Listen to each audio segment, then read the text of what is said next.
guys will be presenting it. And the reason why we have three guys that I will probably talk more about setting up the stage and the plan and the problem. And Krishna will talk about the topology to execute on that plan. And Karl will talk about a plan to execute on the topology. So it's kind of that's how we have distributed. So we'll go kind of a double-clicking deep down in every stage. So you got Karl here, Krishna, it's me. Okay. Yeah, let's talk about this thing. What the topic we have is the kind of evolution at Capital One for time series data management. So we run a team there, right? And the service we provide is the time series data management. Of course, we use Influx, right? It's a centralized system. And many teams across almost all the line of business in Capital One, they use this centralized system to manage their data. Now, Influx at Capital One, as I said, okay, well, we are a centralized system, right? We offer a centralized system, and people use what we call users or client, right? They use our system. When you think about what kind of metrics they store, you will see the usual suspect as infrastructure health metrics, application performance metrics. But these are the main things still. But what we are seeing is that our system is being used for business transaction metrics. Those are the transaction volumes. What we see that if you track, right, and monitor your transaction volumes, right, these are the early indicators of the problems. Hey, the transaction volume is dipping. It means there's some problem could be. Now you go to infrastructure, you go to the application stack and see whether this is a problem or not, right? So we have been using that a lot. Service adoption metrics. So we have a lot of centralized services, and one of the use of Influx is that we send metrics to Influx. When I say we, it means our users, right, who are owning the centralized services, and they see the adoption, how well these services are being adopted, right? They watch that one, effectiveness of that one. So pretty useful from that perspective. Now, I'll come to the architecture of how the architecture has evolved. And the story is not only for recoverability, it's primarily for resiliency of the system, right? And which I think that it includes availability in addition to recoverability and the reliability as well. So in the beginning, and the story starts from when we switched from open source to enterprise version, right? And before that, we had open source for 2-3 years. And at that time, the primary use of the system was, hey, we had the first version of it, right? We had two systems, one active systems, another standby systems. And the primary kind of a source was Splunk, and the Grafana was the visualization, right? That's a typical story. From a backup and restore perspective, right? We said, okay, well, it's a good solution for us. We will manage our DR site or with backup and restore. We take the backup, right? And we ship the backup to the other side, and then we will, if DR happens, we'll recover from it. Usually we do 2 times in a year, we do our DR exercises, right? Soon we figure out that it doesn't work that way. So the restore was not kind of reliable, and it takes a lot of time. So that was one of the problems we saw. The other problem which we saw is the retention. Now, you will ask about it, hey, what this retention is doing here, right? We are talking about the recovery story, but as I said, that the story is really about resiliency. So now, we provide long retention. So traditionally, we have said, okay, well, at least 1 year. If you are putting the data, you can have 1 year retention. But people who have asked means for 5 years, 6 years. So retention. So we have a lot of data on it. Now, that's one thing. But the other thing which comes with the retention is, I think that's important, and several people have talked about it, that let me take a step back and think about it. If you have a healthy system running, what's the number one reason system goes down? User error. Users. Too Users are the reason the system goes down. Well, now, okay. Now you think about it, and actually one of my friends, right, Oracle DBA, he said once to me, look, if there are no users on my system will run just fine. Well, that's true, but let's double click on the user point of view. Really, the point here is not the user, it's ill-fitted use cases. When you have system, and the ill-fit use case comes on the system, that makes that system brittle. That impacts the resiliency. Okay? So where are these use cases? What we figured out, these use cases are, the reason is because I have historical data in this one. I have so much history. The recent data, which is being used for operational purpose or at the most for tactical analysis, but the historical data is used not for time series kind of analysis, different kind of analysis. And those queries kill the system. So, and I heard, right, a couple of talks about it. So one of the mistakes you could do, you try to optimize a system for ill-fit use cases. Don't try to optimize for ill-fit use cases, right? So that's where it comes. Okay, will not optimize our system for these wrong use cases. Will provide our users an alternative systems. And that's where we brought the concept of the data lake. And we already have the concept of data lake. What we have done is we started offloading our data to data lake. Daily batch. That's how we started. Now, and then that's where we started addressing this problem. Now, the data is in a data lake, right? Data lake is S3 based in AWS. It's a general purpose repository. So now what we are treating Influx is a specific purpose repository which will support time series based analysis, operational thing. Now for the other kind of things, if user wants to run maximum on value, let's go run on lake. That kind of query will go to lake, right? So that worked pretty well for us. With the lake, other things happen. There is another benefit of the lake.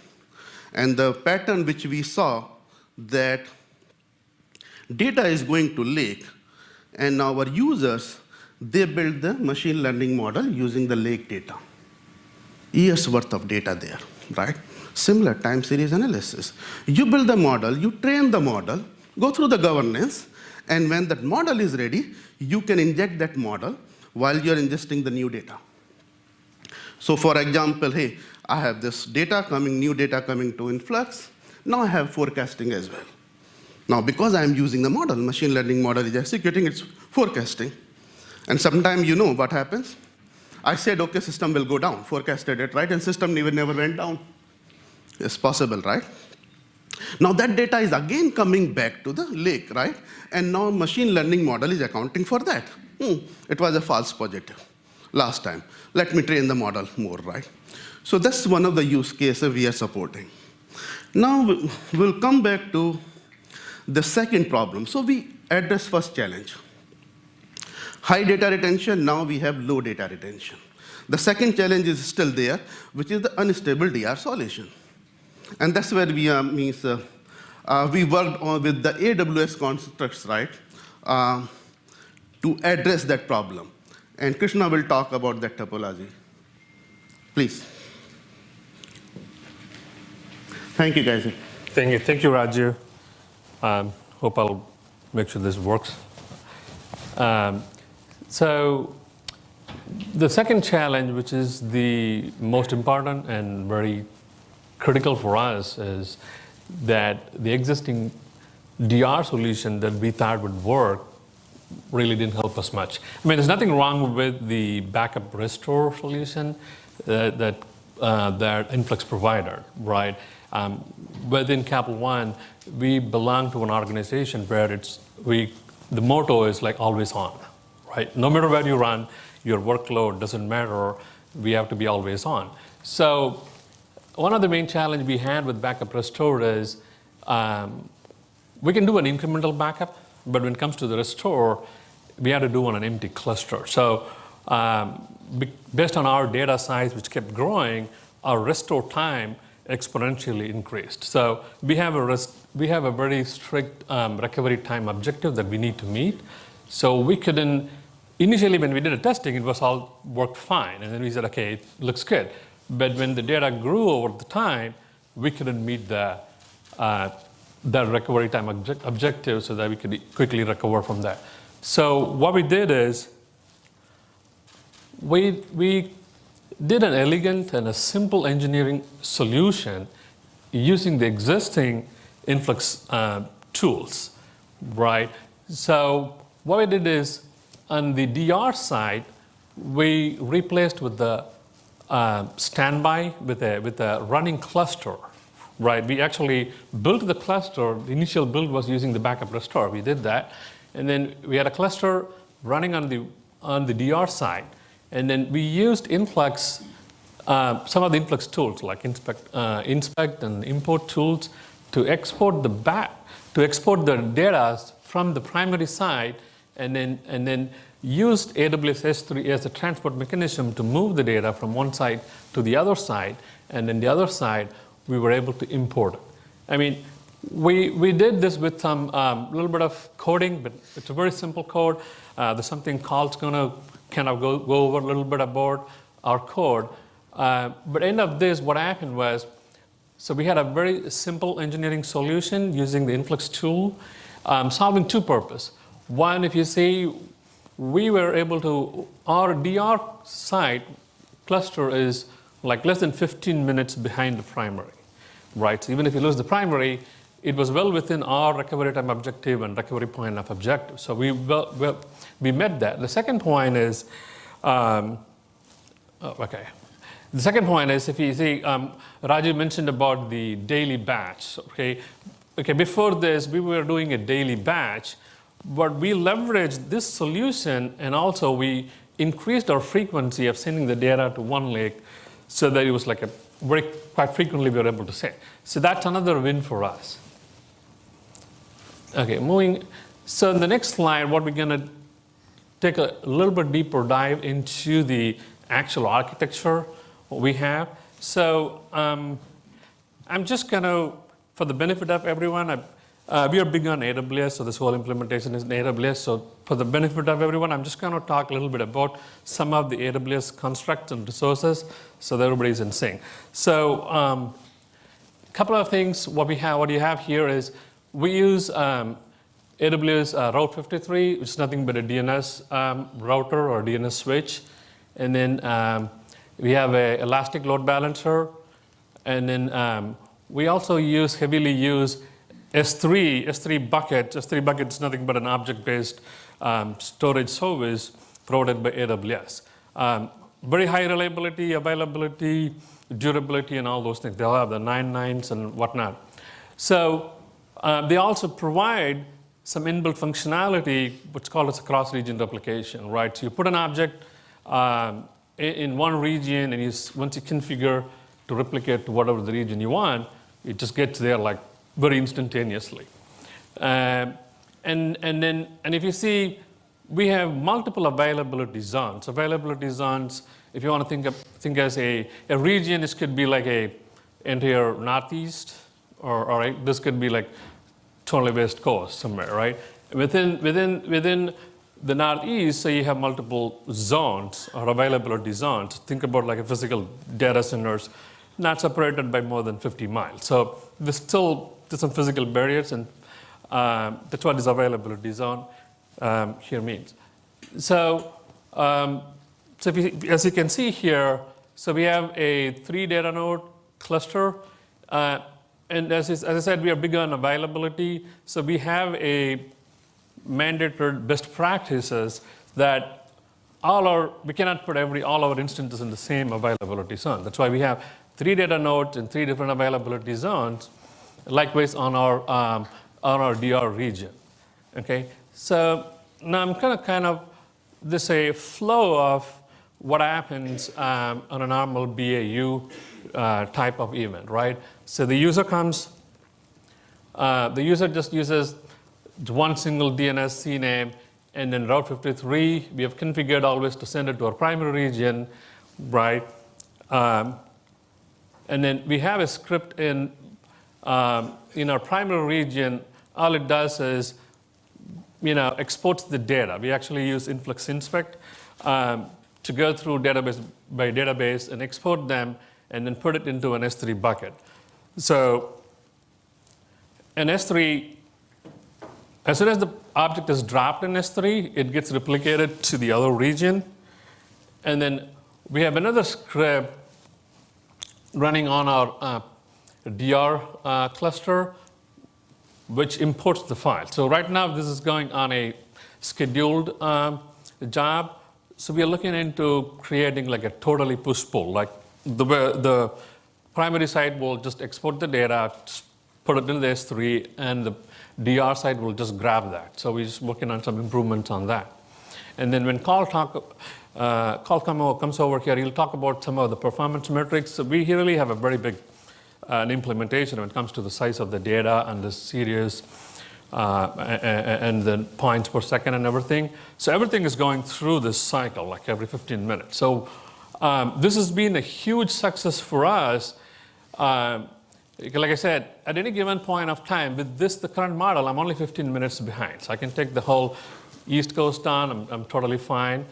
And also, a couple of benefits with this is, say, for any reasons, most times people don't care about your DR side when for some reasons, if a DR side goes totally down, all my data is getting backed up in S3. So as soon as I bring up this guy, right, I can just pull back everything, right? There's another, it's an asynchronous way of exporting and moving the data from one side to the other side. So that also helps us in a big way. Okay, let me do a quick time check. I think a couple of more minutes. So I'm going to just go to the next slide. So this is what happens when we have a DR situation. What happens when we lose the primary, and all we do is we just switch the whole thing. If you forget about our region 1, and we just switch everything, we just switch the traffic here, and we just turn on this flow, like turn on the export script from here, and then data, depending upon the issue, the data will still get there, and this one probably it may not be immediately available, or as soon as we build this region is back up, this will resume. So it could be like days or hours, whatever. I'm still not losing any data. As soon as this guy is back up, I resume this, and then everything is in place now. So that's one of the main benefits that we got out of instead of using backup and restore. Okay, so with that, I'm going to turn over to Karl, who's going to come and talk about some of our performance metrics, and he's going to briefly review the code that we have.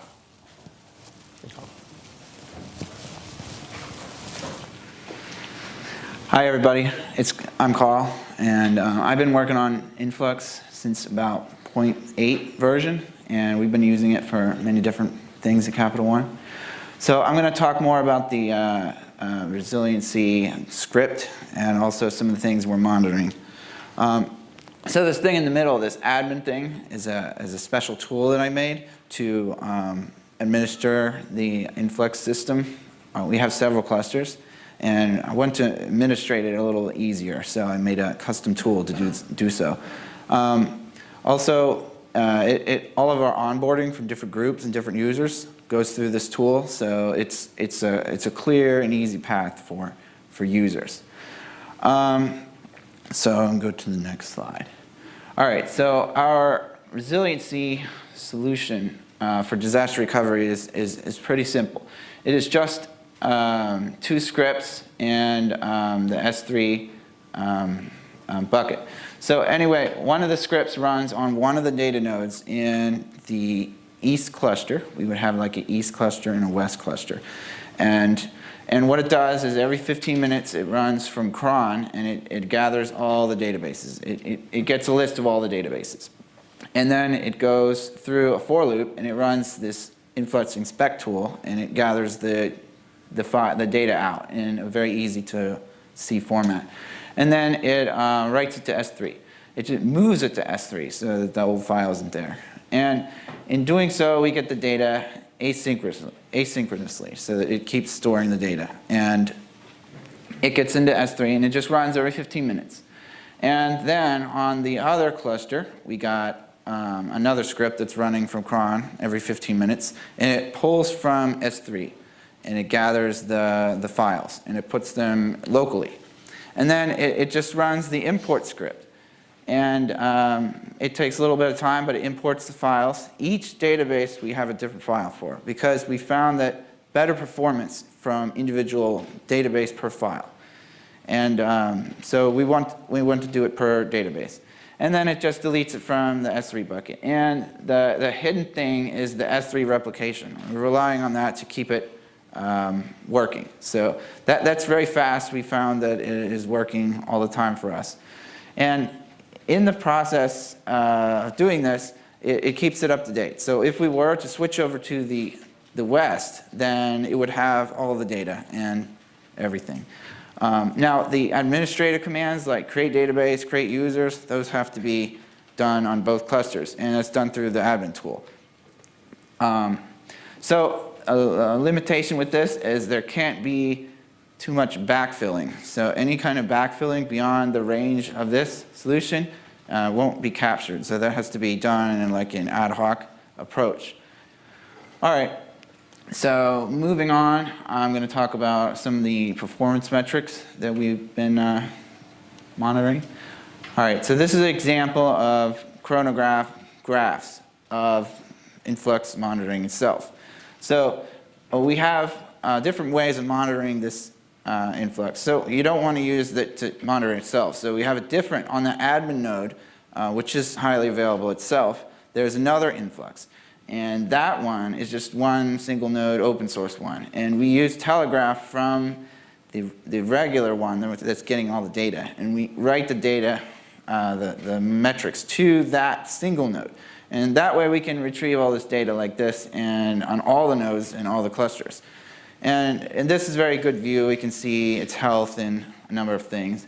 We also have the Amazon alerting and something else to help give us alerts, and we have a lot of monitoring on it. So this is just one thing. We have a lot of different views. This is Chronograph. We have some other ones, and also we like the query engine and the Grafana. So we have Grafana, very nice Grafana. So that's one thing we monitor. Just different system health stuff on a number of servers. And also another thing we monitor is like API health. There's like a portal where there's a number of API services internal, and we want to monitor like the health of those and the different calls, whether it's success or failure. So that gets shipped to Influx as well with a different, the client libraries. So in this way, we are able to keep our Influx healthy and in sync with our West cluster. And so if we ever have a failure or it self-crashes, then we can keep it going and keep our dashboards all working. So with that, that's what I want to talk about. We can do some questions now.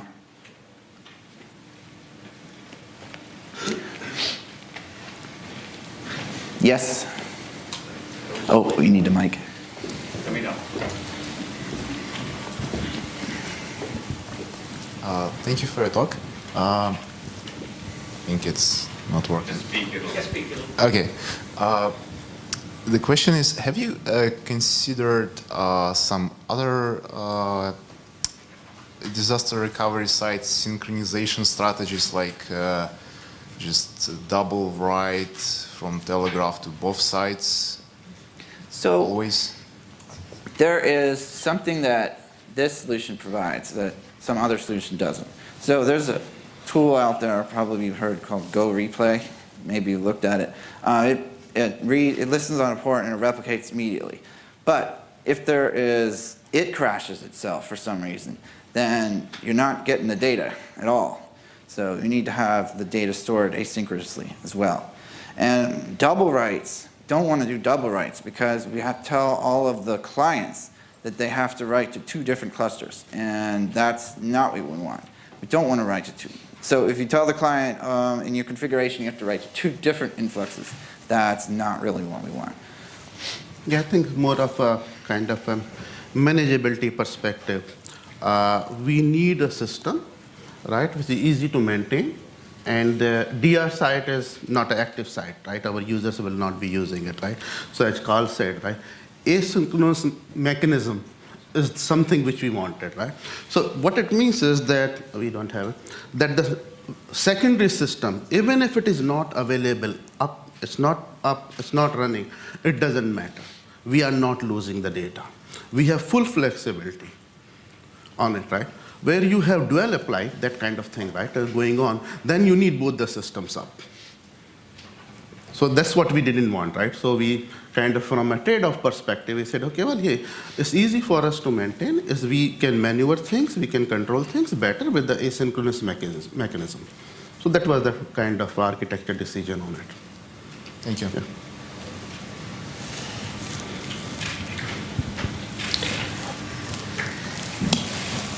Just a comment, if you have, I want to add to this performance metrics we're talking about. So we're talking about like 3 important metrics that I want to kind of bring it up to you guys is that it's very well working with our current DR and export-import stuff. We're talking about like close to 18K points per second, and it translates around 1.5 billion points per day. And then we're talking about close to 12 million series, or cardinalities around 12 million series, okay? So we got around 70 database. So we were a little bit skeptical about this whole solution, okay? And we are using, for export, we are using Influx Inspect, and it's all. So we didn't reinvent a lot. I mean, we didn't reinvent anything. We just used the existing tools, applied a simple and elegant engineering principle on top of that. So we got a very good solution, robust solution. So every 15 minutes, the script goes through, goes to each and every database and then pulls the data and then writes it to the other side. So yes, we were really skeptical at the beginning, like, is this going to work because of our volume? Because we were already got bitten by the backup restore because of our volume, not the technology or the solution out there, because of the volume. But it's been running fine for the last 1 year, right? So it is really a very good success story for us. Yes, sir. You have a question?